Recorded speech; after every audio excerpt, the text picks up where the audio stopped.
The swimming times at the Paris Olympics have been slow and at times even disappointing. Why are the swimmers going so much below expectations? There have been a lot of rumors that the pool is slow and it's not optimized for peak performance. But I think there's more to the story, and that's exactly what I'm going to uncover in this video. So let's look at the data. Let's go ahead and look at some of the results of the times that have been swum so far. I pulled up the men's 100-meter breaststroke. We're going to dive into the Olympic Village venue, and there's a lot more to uncover, but let's just look at one race as an example. I have the Tokyo Olympic results. Adam Peaty won in a 57.3. When we look at the results from this Olympics that just happened yesterday, the winning time was a 59.0. There wasn't a single swimmer in the final that broke 59 seconds.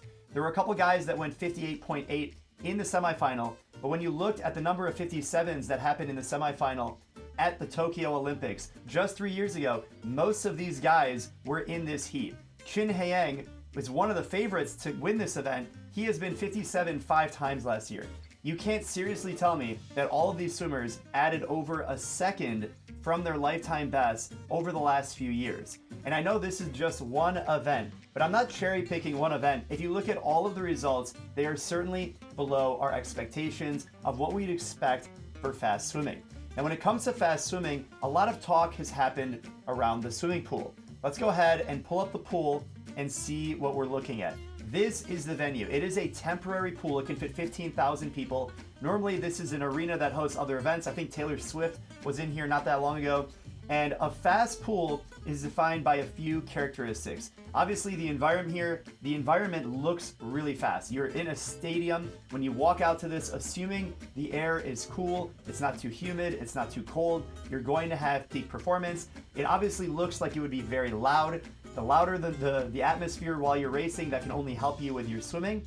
If we take a closer look at the pool mechanics, we need to look at the gutter system, the diving blocks. Of course, it's a 50-meter pool, but when you look, you see Leon Marchand stepping out of the pool. You can see that the water actually flows over the pool deck, and this is the fastest type of gutter system. One of the things that people have been talking about with this pool specifically is the depth.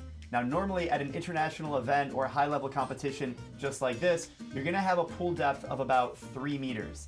Now, in this pool at the Olympics, for whatever reason, they were not able to get it to 3 meters because it is a temporary pool, and as a result, the pool depth is only 2.15 meters.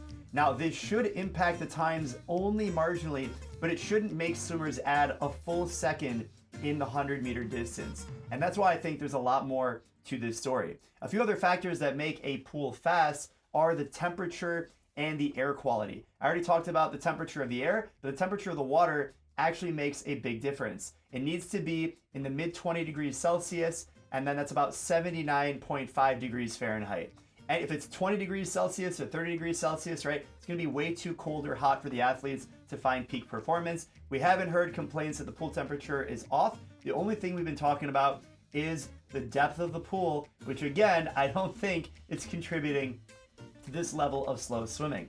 Now let's talk about the bigger things that I think are making this meet not as fast as we think. And in order to do that, we need to pull up what the Olympic Village looks like. So I'm gonna go ahead and show you guys a map of the Olympic Village in Paris. So this is a map of Paris.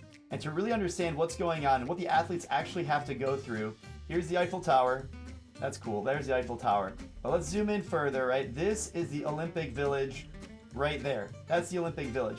Now, if you're wondering, well, where do the athletes actually do the swimming competition? The aquatic center is right here. And this radius, which you can't really see it, from here to here, this is 10 kilometers. This is 10 kilometers. So you can approximate that the distance between the pool and the Olympic Village is 4 kilometers, probably 3 to 4 kilometers, something in that territory. Now you might be thinking, oh wow, the athletes have to walk all the way from the Olympic Village where they're staying to the pool? No, they have bus systems and everything like that. But what if the bus is 90 degrees Fahrenheit or 30 degrees Celsius and humid?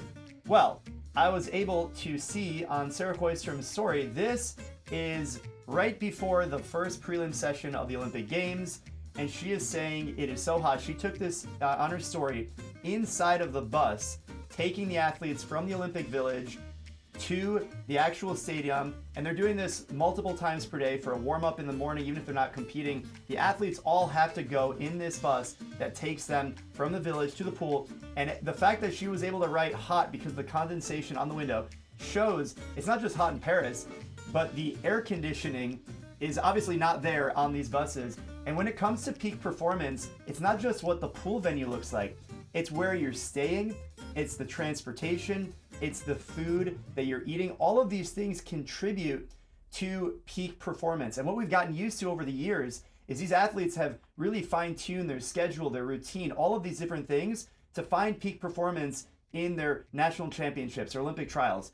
But let me tell you something that's hard to hear. The Olympic Games are not designed for fast swimming. And that image I just put is just one example. I have a few more for you guys, and it's going to be shocking for you.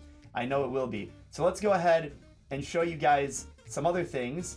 The next thing I want to show you guys is really going to blow your mind. Let's talk about the air conditioning units. Do you guys see this right here?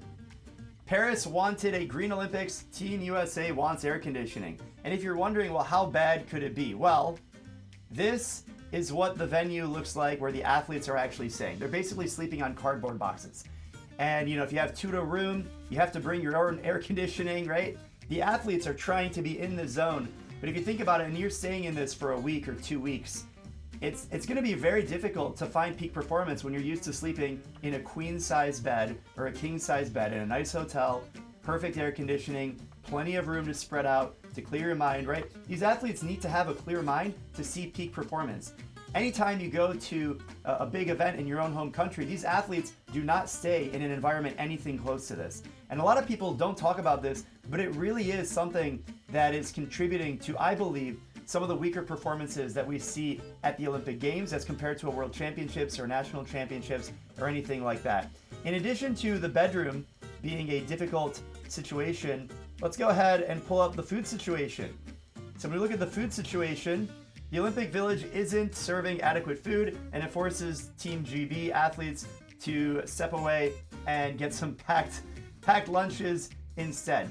That's pretty rough. I even heard that there was a shortage of food and the athletes are eating in a cafeteria, whether it's the air conditioning, sleeping on cardboard boxes, the food environment, taking a hot bus to and from the pool. I mean, let's just think about it, guys. Is this something that stacks up for peak performance? Now, the next question is this normal? Like, is this just the Paris Olympic Committee did a terrible job organizing? The reality is, this is how every Olympic Games is. Whether it's better or worse than prior Olympics is a different story.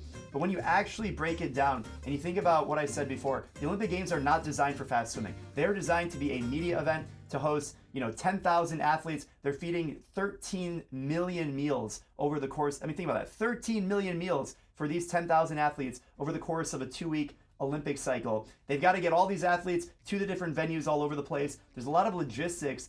And the reality is, we have seen swimming come so far in the last several decades, over the last 100 years, but especially in the last 10 to 20 years, where athletes really know what to focus on. They're monitoring their sleep, their nutrition, their strength training, their taper. Everything is dialed in. The U.S. national team even has consultants for how much sleep and when the athletes need to go to sleep as they're transitioning time zones. I mean, the team United States spent 3 weeks at a training camp in Croatia to acclimate to the time zone. But if you do all that prep work and you get to the competition, and a lot of these things aren't in line with what you would expect or what you've been used to, it's really difficult to be at your absolute best when the environment is not conducive to being your absolute best. Now, I just spent the last 5 or so minutes talking about the environment and how important it is to swimming fast, and that is not the swimming pool, right? We talked about the swimming pool. We talked about how important it is to feel the energy, to feel the venue, and to see these fast times. But at the end of the day, if the athletes are not in an environment outside of the pool that is going to be conducive to fast swimming, then it's never going to happen. I want to hear what you guys think down below in the comments. Is this something that is going to be a trend in future Olympics where we no longer see the fastest times in the world come at the Olympic Games? We won't see any world records. Or is there something else? What am I missing? Let me know down below in the comments, and I'll see you guys at the next live stream.